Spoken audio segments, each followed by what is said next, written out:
تیسرا نظریہ جو چلتا ہے وہ صوفی تصوف، کہ انسان اپنے آپ کو پہچان کے خدا کو پہچان لیتا ہے، اللہ خود اس کے اندر آ جاتا ہے، حلول ہو جاتا ہے، وحدت الوجود کا عقیدہ ہو جاتا ہے اس کے اندر، تو وہ فنا فی اللہ یعنی اللہ کے اندر گم ہو جاتے ہیں، اصل حقیقت تک پہنچ گیا، وہ اللہ کی معرفت اس کو حاصل ہو گئی، تو اب جو ہے اس کے اوپر کوئی چیز واجب نہیں، کوئی چیز جو ہے حرام چیز اب حرام نہیں، وہ تو اصل اللہ اور وہ خود بن چکے ہیں، اصل حقیقت تک پہنچ چکا ہے اتنے اعلیٰ درجے پر معرفت کے۔ تو یہ بدترین عقیدہ ہے، یہ تو تمام انبیاء کرام کی دعوت کو جھٹلانے کے مترادف ہیں۔ یہ تو بچے کو معلوم ہے کہ سورۃ الاخلاص توحید کیا ہے، قل هو اللہ احد، اللہ اکیلا ہے، احد ہے، تم سب مخلوق ہو، الگ ہو، اس نے تمہیں پیدا کیا ہے۔ یہ تو مشرکین ابو جہل وغیرہ ان سے بھی بدترین عقیدہ ہے، وہ بھی مانتے تھے کہ اللہ الگ ہے، ہمارے معبودات الگ ہیں، ہم الگ ہیں، پھر ہم اللہ کی عبادت میں غیروں کو شریک کرتے ہیں۔ ربوبیت تک کو مانتے تھے کہ زمین آسمان کا خالق اللہ تعالیٰ ہے، وہ الگ ہے۔ نبی کریم صلی اللہ علیہ وسلم نے ایک مشرک سے پوچھا کہ آج کل کتنے خداؤں کی عبادت چل رہی ہے؟ اس نے کہا 7 کی چل رہی ہے۔ تو کہا کہ کون ہے 7؟ کہا 6 زمین پر ہے، ایک اوپر ہے آسمان پہ۔ مشرک کو بھی معلوم تھا آسمان پر اللہ سبحانہ تعالیٰ ہے، باقی 6 نیچے جو میں نے وسیلے بنائے ہوئے ہیں نبیوں ولیوں کو۔ تو فرمایا کون ہے جو بالکل مصیبت میں پھنس جاؤ، سب سے زیادہ امید کس سے ہوتی ہے؟ تو کہا وہ جو آسمان پر ہے۔ تو یہ وہی عقیدہ رکھتے تھے، اور تم وحدت الوجود کا غلیظ ترین عقیدہ پھیلاتے ہو اور اسے سمجھتے ہو کہ اللہ نے اس مقصد کے لیے ہمیں پیدا کیا ہے۔ آپ کو جان کے حیرت ہوگی جو حقیقی اہل سنہ والجماعت اہل الحدیث سلفی ہیں، ان کے علاوہ جتنے بھی فرقے ہیں سب کے اندر یہ تصوف، طریقت، پیری فقیری کی غلاظت، شیعہ ہوں، رافضی ہوں، بریلوی دیوبندی ہوں، یا تصوف کے مختلف جو سلسلے ہیں، سب کے اندر یہ چیزیں موجود ہیں۔ بڑے بڑے ان کے جو ہے لیڈروں کے اندر، انقلابی لیڈروں کے اندر بھی یہ تصوف اور یہ چیزیں موجود ہوتی ہیں۔ تنظیم اسلامی جو اقامت دین اور جو ہے اس کی بات کرتے ہیں کہ دین نافذ ہونا چاہیے، ان کے جو سربراہ ہیں یا بانی ہیں وہ بدترین وحدت الوجود کے عقیدے ڈاکٹر اسحاق احمد کے قائل تھے، پھیلاتے تھے، لکھتے تھے، کوئی ان کا پرسنل عقیدہ نہیں تھا کہ میں بتاتا نہیں ہوں، اس کی تبلیغ کرتے تھے، لوگوں کو بتاتے تھے اور مثالیں دے دے کے سمجھاتے تھے۔ یہ اللہ سبحانہ تعالیٰ کی توحید بیان کریں گے اور شرکت کریں گے جو اس قسم کے عقیدہ رکھتے ہیں اور لوگوں میں پھیلاتے ہیں حلول کا عقیدہ۔ میں پہلی مرتبہ ان اجتماعات میں اس طریقے سے اپنی آراء جو ہے جس پر مجھے اذعان ہے وہ پھر میں اذعان کے ساتھ بیان کر رہا ہوں۔ بہرحال میری سوچ کا آج کی تاریخ تک جو اس کا حاصل ہے وہ میں آپ کے سامنے بہت کلیئر ورڈز میں رکھ رہا ہوں کہ میں اسے نص قطعی سمجھتا ہوں اس بات پر کہ یہ وحدت الوجود کے وجود ایک ہی۔ معلوم یہ ہوا کہ اب یہ معین کیجئے وہ مضاف الیہ کیا ہے ان کا، یہ چاہ رہے ہیں، تقاضا کر رہا ہے، الفاظ تقاضا کر رہے ہیں مضاف الیہ لفظ ڈھونڈو۔ مضاف الیہ اس کا یہ سلسلہ کون و مکان، دس کریشن، یہ کائنات، اس کائنات کا اول بھی اللہ ہے، اس کا آخر بھی اللہ ہے، اس کا ظاہر بھی اللہ ہے، اس کا باطن بھی اللہ ہے۔ تو وہی وہ ہے اور ہے کیا؟ تو وہی وہ ہے اور ہے کیا؟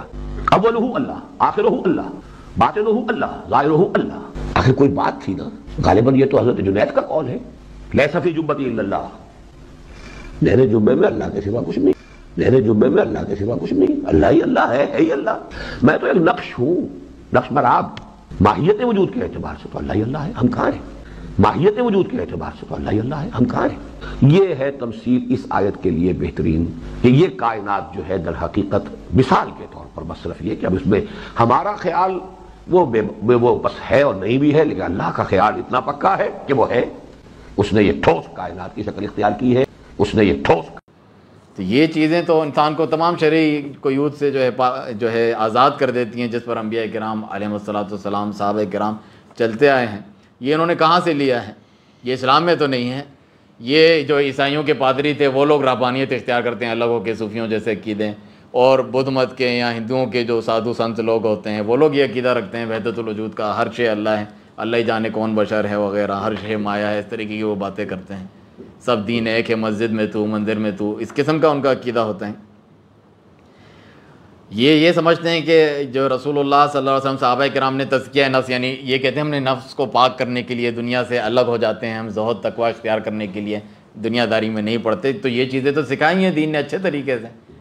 نبی کریم صلی اللہ علیہ وسلم کے وظائف یعنی ڈیوٹی میں سے اللہ تعالیٰ نے بتایا ہوا یعلمہم الکتاب والحکمہ، کتاب و حکمت، قرآن و سنت کی تعلیم دیتے ہیں، وہ یزکیہم، ان کا تزکیہ نفس بھی کرتے ہیں، گناہوں سے اور دلی بیماریوں سے ان کو پاک کرتے ہیں کتاب و سنت کے ذریعے سے، اور پھر اس کا عملی نمونہ بھی کر کے دکھایا کہ صحابہ کو پاک کیا،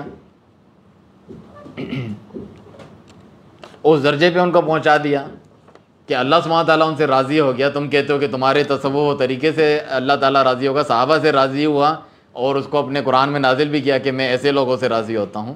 اسی لیے فرمایا فَإِنْ آمَنُوا بِمِثْلِ مَا آمَنْتُمْ بِهِ فَقَدِ اهْتَدَوْا وَإِنْ تَوَلَّوْا فَإِنَّمَا هُمْ فِي شِقَاقٍ.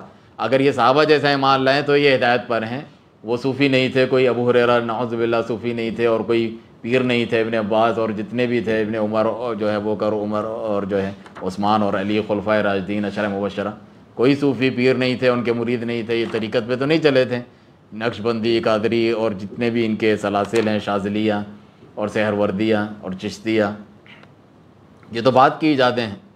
ہماری یہ کچھ تو دیسی ایجادیں ہیں, کچھ مصر اور دوسرے جگہوں سے آئی ہوئی ہیں. آپ کو تو یہ جان کے حیرانی ہوگی کہ اپنے آپ کو اہل حدیث کہلانے والے جمعیت اہل حدیث کے منشور میں لکھا ہوا ہے کہ اہل حدیث کی دعوت حقیقی تصوف کی دعوت ہے. تو جو ایسا سمت متعین کر دیں لوگوں کے لیے کہ ہماری تخلیق کا یہ مقصد ہے گمراہ کریں, ایسے لوگوں کا کیوں ہم رد نہ کریں, لوگوں کو ایسے لوگوں کی گمراہی سے بچائیں. صرف ٹائٹل لگانے سے کوئی سنت والا تو نہیں ہو جاتا. وہ تو بریلوی بھی ٹائٹل لگاتے ہیں, قبروں مزاروں پہ جھکے ہوتے ہیں, ہری پگڑی باندھی ہوتی ہے, میں سنی ہوں, میں ہوں قادری سنی, ٹن ٹن ٹناٹن وہ کہتے ہیں. تو یہ کہنے سے تو کچھ نہیں ہوتا. چنانچہ ہمیں اس کی ضرورت نہیں ہے, زندگی کے مقصد کا غلط جو ہے تعین کیا گیا.